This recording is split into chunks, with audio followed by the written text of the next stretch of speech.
professeur de l'enseignement supérieur à la faculté des sciences Université Moulay Ismaïl, Meknès.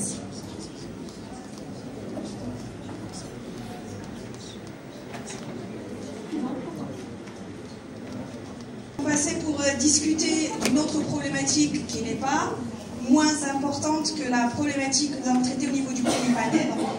C'est le cas également des membres du panel, donc c'est un parterre composé d'éminents experts qui n'est pas non plus moins séduisant que le premier, n'est-ce pas? Alors, donc sans transition, donc directement nous allons commencer par la première intervention qui porte sur innovation et digitalisation de l'agro-industrie, dans l'agro-business, pardon, qui sera présentée par M. Amin Zorrouk, fondateur et PDG de Green Open Lab et avec Arwa Solutions. M. Amin Zorrouk, je vous la parole. Merci à toutes et à tous d'avoir trouvé le temps un samedi pour assister à cette rencontre. Mais je sais que vous êtes tous là avec beaucoup de plaisir et d'enthousiasme. Donc je me présente, je suis Amin Zorrouk, je suis un entrepreneur. Alors avec tous les défauts des entrepreneurs, impatient, qui veut avec beaucoup d'ambition et qui voit forcément des opportunités partout. Et je pense que la clé, clairement, c'est de pouvoir adopter et développer ce mindset de comment essayer de trouver toujours des opportunités dans les problèmes. Évidemment, il y a on parle d'un domaine de l'agriculture et l'agro-industrie, c'est un domaine qui est extrêmement... on parle souvent de problématiques à résoudre, mais je vois aussi de mon côté, en tant qu'entrepreneur, de véritables opportunités de développement, de véritables opportunités pour faire ce leapfrog et d'aller très très rapidement et développer de belles choses. Donc, peut-être, j'aimerais bien pouvoir prendre quelques secondes, étant donné que, personnellement, je ne viens pas forcément du monde de l'agriculture, ni du monde de l'agronomie, mais c'est avec mon historique dans le domaine de la technologie et de l'ingénierie, notamment industrielle et télécom, ça m'a permis de voir un peu les choses d'une manière un peu différente. Il y avait aussi une rencontre avec l'agriculture à travers une passion pour la permaculture. Et c'est ce qui a fait que j'ai fait un constat que nous avons un véritable challenge qui... أولا يجب الإعلام والجامعة أن تكون شريك أساسي. وحقيقة أنا فوجئت ليس فقط بالمداخلات ولكن حتى هذه السيدة طريقة حديثها وطريقة تحدثها مع الجميع أنا أحييك. بالنسبة لنجاح هذه الأعمال كلها في قاعدة عالمية تقول في التجارة faut connaître le produit avant la vente. يجب معرفة المنتوج قبل التسويق. نحن هذا المنتوج الذي نحن في صدد الحديث عنه كان هناك عدة صعوبات. من هذه الصعوبات هذا جزء من السؤال ديالي. دائما المغرب الحمد لله انه يخرج بتوصيات وينجح في مجموعه من الاشياء. انا عندي توصيه واحده، هو اننا دائما نخرج بحزمه من التوصيات، فلماذا الان نفكر بطريقه اخرى؟ لماذا لا نشتغل على 5 أو 6 محاور 5 اكس او بيان 6 تكون قابله للتطبيق، حتى يتسنى لنا مثلا في لقاءات اخرى نقول ماذا انجزنا. والمداخلات التي انا اتقدم بها عن العنصر البشري، يعني لوم ابيغون. الان الرهان الذي يمكن ان ناخذ كيف يمكن ان نهيئ الانسان، وهذا يحيلنا على كلمه مهمه جدا وهي الحكامه. انا اعتقد هذا المشكل مطروح كثيرا، فالان اتى الاوان كل واحد ان يشتغل من موقعه، خاصة في غياب تنسيق، في غياب تواصل، لضمان كل هذا. وجاء في مداخلات أن هناك هيئة للتتبع والمراقبة. لضمان هذا الشيء أنا لا أقل من عمل الوزارة، ولكن توصيتي وأن تكون هناك لجنة للتتبع مستقلة أو إن صح التعبير مع جميع الفاعلين بما فيهم الإعلام. أما السؤال ديالي كما جاء في المداخلة الأولى، ما هي الصعوبات وإن صح التعبير التحديات التي تواجهنا؟ المداخلة بين السيد من فرنسا ممثل غرفة التجارة والصناعة. والسؤال الأخير للسيد إذا لم تخن الذاكرة ميراندا. احنا ميراندا عندنا بحق ليس لديه سؤال الاخير سي شرقاوي. ليس لدي لانه كيسمعني جيدا. ماشي مشكل غادي نعاود. هو عجبتني مداخلته، فلهذا انا اقول بالنسبه للسؤال ما هي الحلول، لانه طرح مجموعه من الاشياء، ما هي الحلول البديله كما جاء في مداخلته. واختم بكلمه قالها حول كيف يمكن تطوير الاستراتيجيات ولماذا اعتماد على المغرب فقط ومصر. وشكرا. شكرا. Chambre d'agriculture de la Normandie, M. Windsor. Dans quelle mesure la Chambre d'agriculture a-t-elle évalué l'impact de l'utilisation de l'intelligence artificielle sur les exportations de cette région? Merci.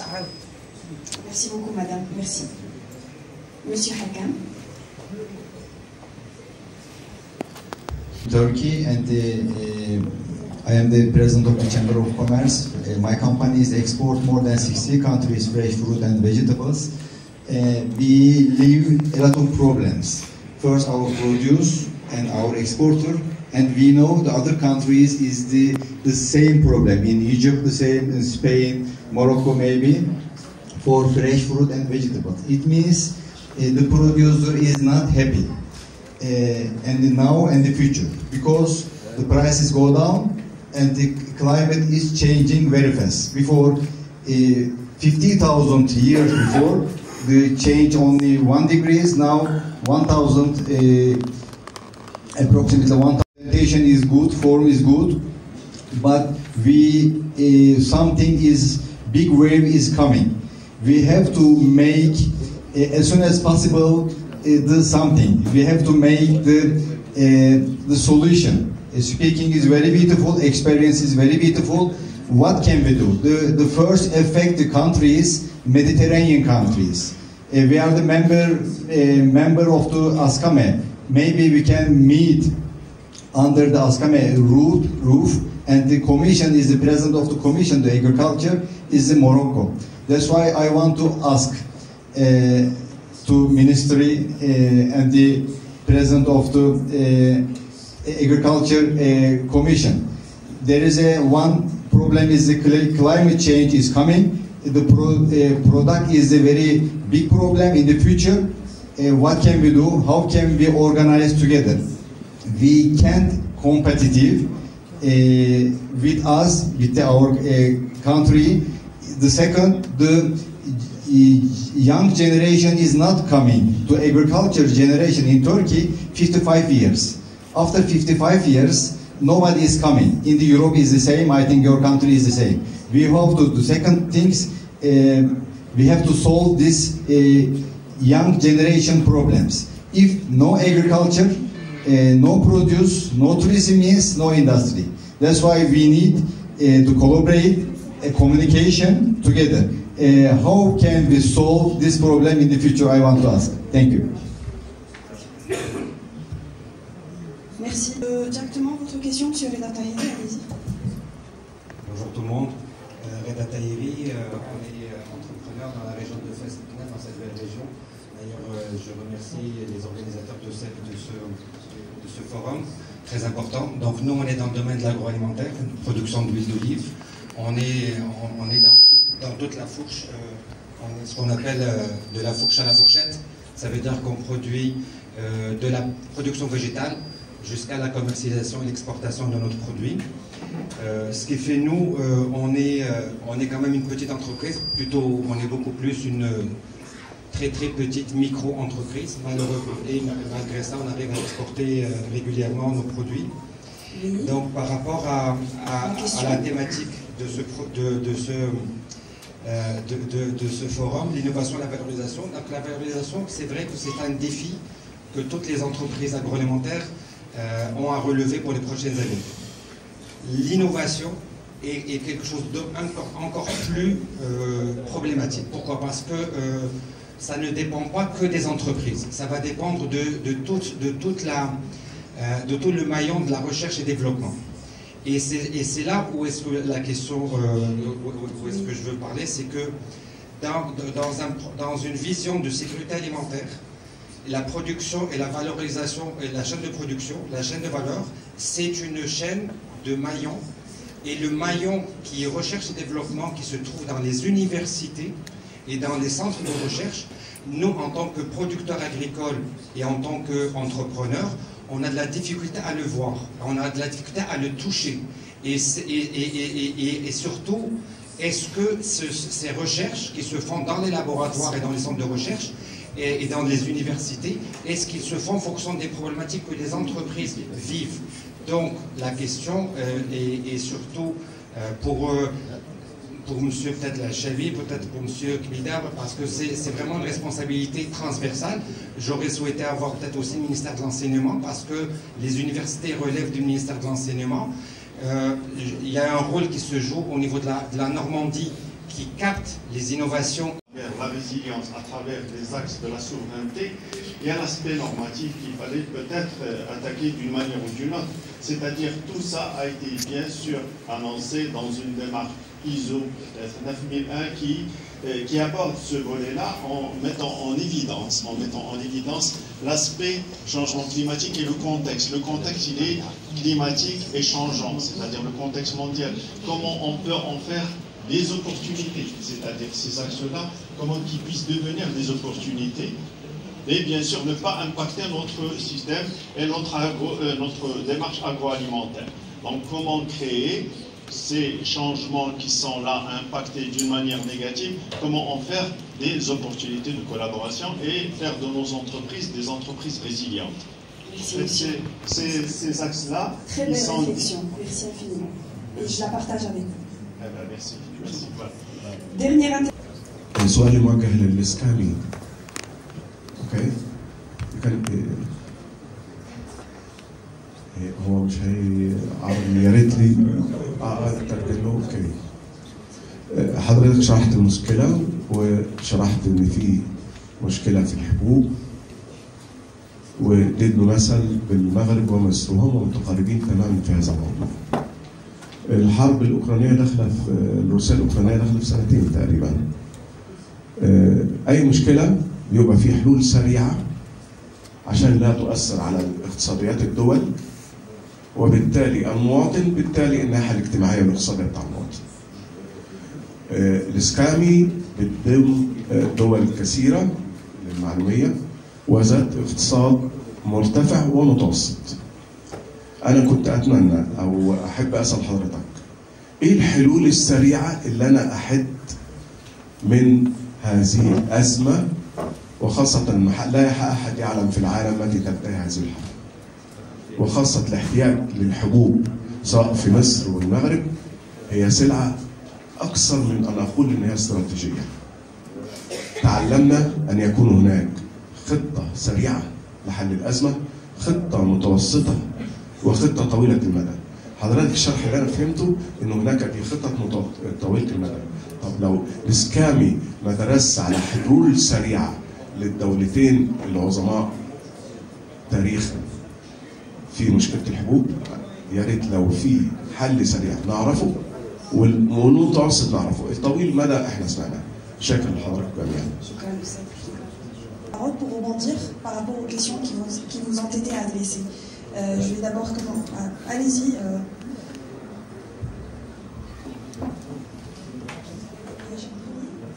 La question qui m'a été posée, d'abord redire que je n'intervenais pas au nom des chambres d'agriculture de Normandie, mais de l'ensemble des chambres d'agriculture de France.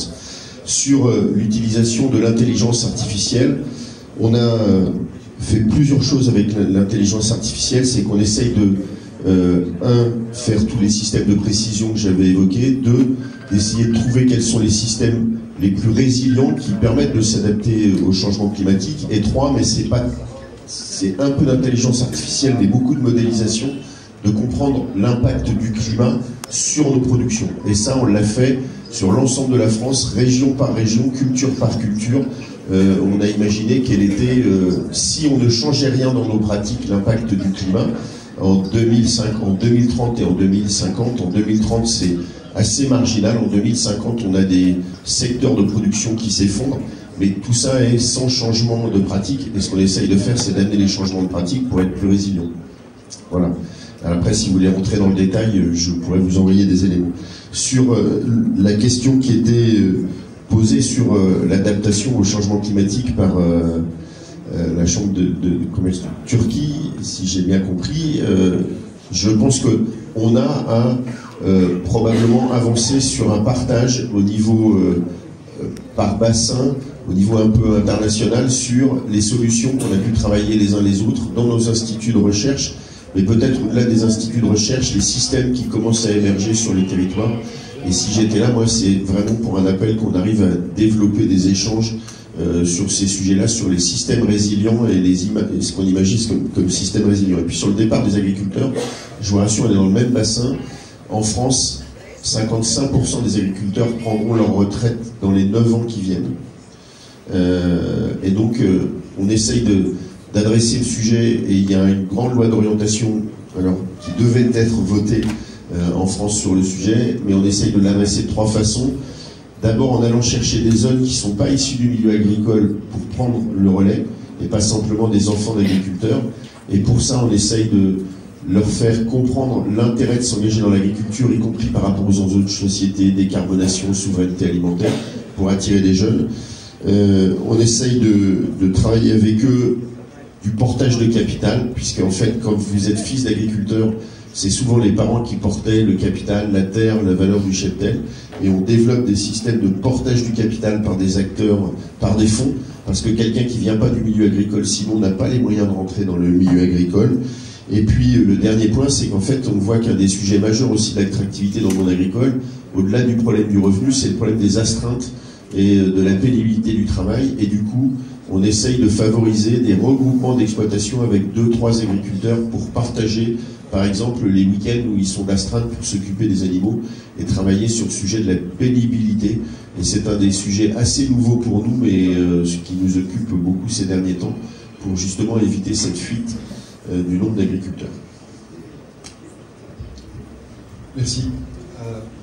Pour ma part, je vais essayer d'apporter quelques éclairages sur la question de M. Hakam. Effectivement, la résilience de l'agriculture, il est au cœur des programmes aujourd'hui du ministère de l'Agriculture. Le premier axe sur lequel on travaille, c'est l'irrigation. Donc, c'est mobiliser des ressources non conventionnelles, notamment le dessalement de l'eau de mer. On a déjà construit une première station pour irriguer à peu près 15 000 hectares dans la région d'Agadir. Il y a une deuxième à Dakhla, au sud du Maroc. C'est un projet qui doit démarrer l'année prochaine. C'est pour irriguer à peu près 5 000 hectares. Et c'est une station qui va fonctionner totalement en énergie renouvelable. D'accord ?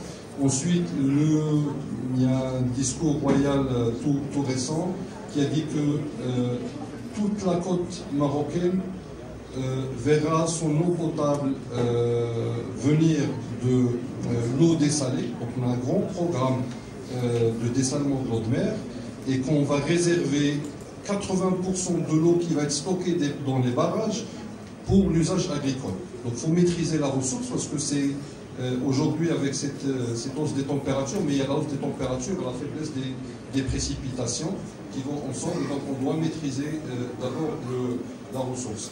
Le deuxième axe, c'est les pratiques éco-résilientes. On a un programme de semis direct, par exemple, sur 1 million d'hectares à horizon 2030. Il y a des programmes d'amélioration de l'utilisation de semences locales, de semences adaptées au contexte national. Donc, ça, c'est les programmes d'urgence qui sont déjà mis en place, qui sont déjà sur les rails. Il y a la génétique, il y a d'autres mécanismes sur lesquels les recherches travaillent encore. Alors pour la partie des jeunes, oui, j'ai présenté que ça au niveau de la stratégie Génération Green, ça occupe tout un pilier, c'est l'élément humain avec toute sa dimension. Maintenant, effectivement, les jeunes ne veulent plus travailler dans l'agriculture et les moins jeunes ne veulent pas partir aussi. Nos exploitations sont gérées par en moyenne, l'âge, on est à l'entour de 65 ans, c'est l'âge moyen des exploitants. Et le partage de l'exploitation après le décès du père, dans les règles islamiques, fait que la parcelle, elle se divise. Et les jeunes ne veulent pas, et ça il faut d'autres mécanismes, on va dire, non conventionnels pour trouver des solutions pour que l'agriculture reste attractive pour les jeunes. Mais on est d'accord, c'est un sujet qui est en plein examen au niveau du département de l'agriculture. Deuxième réponse, je parle pour les contrats programmes par exemple, que nous pilotons au niveau du ministère. Les thématiques de recherche émanent des professionnels en priorité. Donc c'est eux qui définissent un peu les thématiques et la déclinaison, la recherche se fait entre eux et nos institutions de recherche et c'est le ministère qui les cofinance avec les professionnels.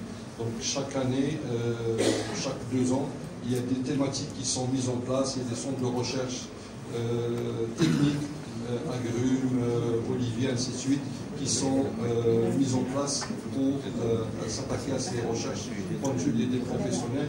Maintenant, pour la partie agroalimentaire, il n'y est pas encore. Il y a le centre ici à la Grande-Pose de Pélonès, et je pense que vous pouvez vous rapprocher de la direction régionale pour si vous voulez initier de la recherche de la RD. Il y a d'autres modèles, je pense, plus innovants sur lesquels on peut penser ensemble. Et voilà, merci. De ma part, je vais essayer de réagir rapidement par rapport à 3 questions. La première, c'est par rapport au volet normalisation, certification. C'est un élément important dans notre stratégie et nous avons beaucoup travaillé avec l'ANSA et avec l'IMANOR qui relève de la tutelle du ministère pour justement développer l'arsenal normatif, mais surtout mettre en place des programmes d'appui à la certification selon les normes d'une manière générale et d'appui à la labellisation. Donc, d'ailleurs, dans le cadre du contrat programme, nous avons signé une convention spécialement pour assurer un accompagnement dédié au volet normatif et tout ce qui est en relation avec la certification et la labellisation. Par rapport à la question de CETAERE, donc je vous remercie pour votre question. L'innovation aujourd'hui, c'est un levier important pour l'amélioration de la compétitivité, surtout pour la montée en gamme. Alors, au ministère, nous avons mis en place un fonds dédié, donc le fonds de soutien à l'innovation. Et donc, on lance régulièrement des appels à manifestation d'intérêt pour faire bénéficier les entreprises de ce programme. Donc c'est un accompagnement à la carte, personnalisé par notre entreprise. Et l'appui, le soutien peut atteindre parfois 70% à 80% du coût lié à la mise en place d'un programme d'innovation. En plus de ça, nous essayons de mettre en place un écosystème de l'innovation à travers les clusters, à travers la mise en place des centres techniques, dans le centre technique des industries agroalimentaires qui a été rénové et qui sera, Inch'Allah, inauguré dans les prochaines semaines. Et là encore, les centres techniques sont construits par les ministères, équipés par le ministère dans le cadre d'un partenariat public-privé, mais ils sont gérés par le secteur privé et pour le secteur privé. بالنسبه للسؤال ديال السي الشرقاوي تنشكرك على هذا السؤال. الوزاره كانت دائما منفتحه على وسائل الاعلام، يعني وغتلاحظها يعني حتى في وسائل التواصل الاجتماعي غتلقى بان يوميا تقريبا كاين على الاقل حدث واحد اللي تنتواصلوا فيه مع وسائل الاعلام، فهو شريك مهم بالنسبه للوزاره. كما تفضلتي الاستراتيجيه حاولنا في الاشتغال مع وزاره الفلاحه انها تكون فيها محاور قابله للتطبيق، انها تكون عندنا اجراءات اللي هي محدده وما تكونش كثيره. كما تفضلتي الاجراءات اللي جينا نشوفوا كاملين يعني كاين خمسه ديال الاجراءات اللي هي اللي مهمه. الدعم ديال الاستثمار، الدعم ديال التصدير، الابتكار، العنصر البشري والمسائل المتعلقه بالجوده. وفي هذا المخطط هذا كما تفضلتي كانت عندنا واحد اللجنه ديال التتبع، كانت هناك واحد الحكامه على 3 اصعده، منها واحد اللجنه ديال التتبع والتقييم. والدليل على ذلك هو انه في الفتره ديال العقد البرنامج من 2017-2022 قمنا بالتوقيع على ملحقين لتحسين العرض. يعني ما كانش عندنا واحد العرض اللي هو فيكس، فكل مره كنا تنحاولوا نشوفوا المسائل اللي نجحنا فيها، المسائل اللي كانت فيها اخفاقات، وتنحاولوا باش نقدموا حلول لتحسين العرض. شكرا. De questions directes, mais je pourrais éventuellement réagir à 4 observations de la participant. Donc pour l'aspect IA, nous avons au niveau de la Chambre de commerce internationale une commission qui travaille sur l'intelligence artificielle, notamment pour donner des directives aux entreprises, comment s'approprier de l'intelligence artificielle.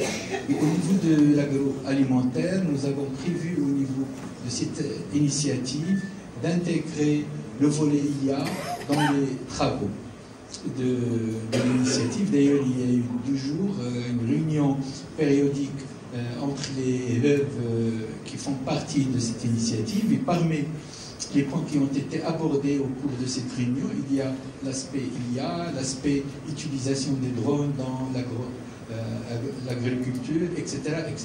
Donc, l'IA est présent dans nos préoccupations au niveau de la Chambre d'une manière générale et au niveau des initiatives agroalimentaires. Pour le changement climatique, je réponds au président Turquie. Je crois que il faudrait travailler au niveau de la Chambre de commerce internationale pour faire de la plaidoirie en matière de changement climatique. Il y a un travail énorme qui se fait actuellement au niveau de la Chambre internationale sur Climate Change. Le projet est là. Et il faudrait passer éventuellement par la Chambre de commerce turque, ICC Turquie, pour remonter l'information, pour que ça soit inscrit dans les débats de cette commission, puisqu'en règle générale, les gens se focalisent sur les aspects industriels en matière de changement climatique. Peut-être ils oublient les aspects en relation avec l'agroalimentaire, parce que c'est un rapport de force. S'il n'y a pas dans les participants aux commissions mondiales des gens qui représentent les intérêts du Sud, c'est généralement les intérêts des grandes puissances qui priment dans l'organisation et dans la rédaction des recommandations, etc. Et donc, je suggère de passer par ICC Turquie, qui sont très actifs, que ce soit au niveau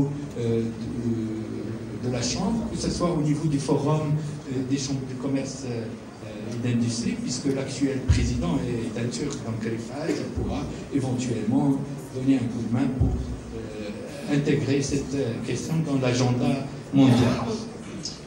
Pour les solutions opérationnelles, pour répondre à notre ami d'Égypte, lorsqu'il y a eu la guerre en Ukraine, donc la Chambre de commerce internationale a réagi rapidement donc, pour trouver des solutions rapides et opérationnelles, notamment en créant cette initiative agroalimentaire. Et donc, on a mis en place cette structure pour essayer de réfléchir ensemble, pour trouver des solutions immédiates pour résoudre la crise agroalimentaire et répondre d'une manière efficace à cette crise qui s'est posée en 2022.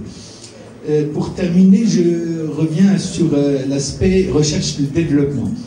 Donc, dans le programme ICC Agri-Food Initiative, on s'est dit que les solutions ne peuvent être que globales.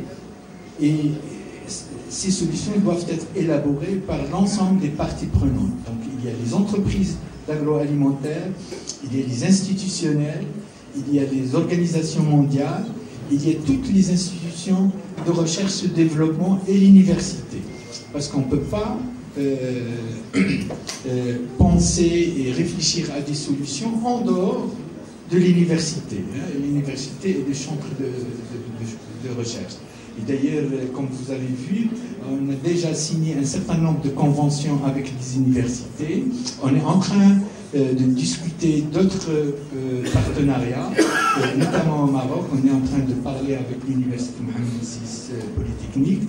Et donc, la recherche et le développement est présente dans notre réflexion. Et merci. Je demande la question de monsieur de l'Égypte. D'accord.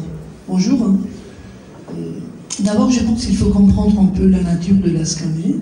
L'ASCAME, il s'agit d'une association de chambres de commerce. Et voilà, c'est une association deuxième niveau, deuxième étage. Cela veut dire qu'ils ne sont pas une chambre de commerce avec des entreprises. Nos partenaires sont des chambres de commerce. Voilà. Quand la crise arrive, une réponse très très rapide. Donc, à la base, les agriculteurs ont été touchés, ils ont parlé avec les syndicats ou avec les chambres de commerce, les chambres agricoles à niveau local. Ces chambres de commerce ont parlé aussi avec les niveaux régionaux dans votre pays parce que décentralisé. Et plus tard, il y a une réaction vers les ministères d'agriculture de votre pays. Ce sont les ministères d'agriculture et les gouvernements qui prennent toujours une solution face à une crise rapide. En plus, il faut respecter la souveraineté nationale des différents pays. Ça, c'est un principe sacré du droit international. C'est-à-dire, ce sont les pays qui font la première réponse.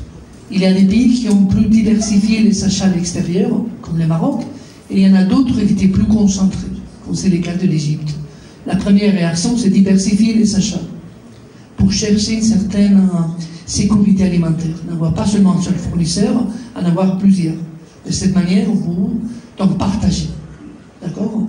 En plus, il y a eu une réaction dans tous les secteurs, parce que la coupure de la chaîne céréalière internationale a touché aussi, par exemple, les bétails. Il a fallu s'adapter. Il y a eu même de petites productions agricoles et petites productions de bétail qui ont dû réduire la production parce que les céréales étaient très chères, ils ne pouvaient pas payer les céréales, et après, tout affecté, donc la chaîne aussi de la viande. Voilà, il y a eu une réaction en chaîne. Voilà. Mais l'ASCAME, ce qu'elle a fait comme organisation, c'est une fois, on a détecté très rapidement, comme la Chambre de commerce internationale, les problèmes à la base et les réactions des différents gouvernements, on a aussi essayé donc, de parler à notre niveau, deuxième étage, avec les institutions avec lesquelles nous parlons couramment. En Europe, avec la Commission européenne, on a mis les problèmes sur la table, on a discuté la possibilité de faire des choses pour la Méditerranée. Ils ont changé rapidement la vision. Il faut dire que la Méditerranée, couramment, on la voit de manière très partagée. Voilà le nord de l'Afrique, voilà la partie orientale. Pour nous, c'est un parcours, c'est tout. C'est tout. Alors, de cette manière, je pense que maintenant, au présent, il y a un changement très important dans l'Union européenne. Par la première fois, nous avons une commissaire pour la Méditerranée. Ça, c'est très important. C'est une vision globale. Ce n'est pas une vision partagée par des régions géographiques. Alors, avec cette nouvelle commissaire, on attend qu'elle aura une vision globale et les choses, les problèmes de toute la Méditerranée vont arriver plus facilement. Auparavant, on était partagés de manière géographique. Maintenant, on a une vision globale. Les problèmes de soutenabilité, les problèmes de l'agenda vert, les problèmes de l'agenda 2030 affectent tout le monde. Si vous jetez une bouteille de plastique à Malaga, ça arrive au Maroc. Si la couronne est à l'envers, arrive en Espagne. La mer est la même et le problème est partagé. Et nous sommes dans cette situation de la soutenabilité et l'agenda 2030 en seul. C'est-à-dire que c'est un problème global, un problème qu'on partage. De cette manière, j'espère que dans l'avenir, avec cette nouvelle vision de l'Union européenne avec une commissaire pour la Méditerranée, on pourra agir plus rapidement et on pourra faire plus de choses. Mais nous, toujours, à l'ensemble méditerranéen, il faut détecter les problèmes, on les parler à notre niveau, deuxième étage, à niveau international, et si on peut, on a les contacts aussi au niveau national. Mais la première réaction, c'est à eux, c'est-à-dire les autorités nationales. C'est le respect de la souveraineté de chaque pays. Merci. Ça sera plus peut-être plus interactif, comme ça vous allez interagir, on va par la suite recevoir d'autres questions, mais le temps justement ne nous permet pas de faire ceci. Je vous remercie infiniment. Sous vos applaudissements s'il vous plaît. Ceux qui n'est pas à la salle, on va directement enchaîner avec le deuxième panel. Transition s'il vous plaît. Je vous prie bien vouloir prendre vos places, s'il vous plaît. Alors, directement, nous allons passer